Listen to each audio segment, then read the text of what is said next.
জেফারকে কেউ কোনোদিন বলে নাই যে ও দেখতে সুন্দর। I was not happy in my marriage. গুঞ্জন অবশেষে সত্যি হচ্ছে। জনপ্রিয় কণ্ঠশিল্পী জেফার রহমান ও উপস্থাপক রাফসান সাবাব সব জল্পনার ইতি টেনে বিবাহ বন্ধনে আবদ্ধ হচ্ছেন। ঢাকার আমিনবাজারের একটি রিসোর্টে অনুষ্ঠিত হতে যাচ্ছে তাদের বিয়ের আনুষ্ঠানিকতা। ঘনিষ্ঠ একটি সূত্র নিশ্চিত করেছে, এই আয়োজনে দুই পরিবারের সদস্যদের পাশাপাশি শোবিজঙ্গনের কয়েকজন পরিচিত মুখ উপস্থিত থাকার কথা রয়েছে। জানা গেছে, গত এক সপ্তাহ ধরে ঘনিষ্ঠজনদের মধ্যে বিয়ের আমন্ত্রণপত্র পৌঁছে দেওয়া হয়েছে।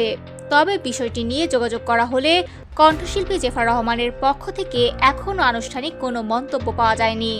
উল্লেখ্য, রাফসান ও জেফারের সম্পর্ক নিয়ে আলোচনা শুরু হয় প্রায় 1 বছর আগে।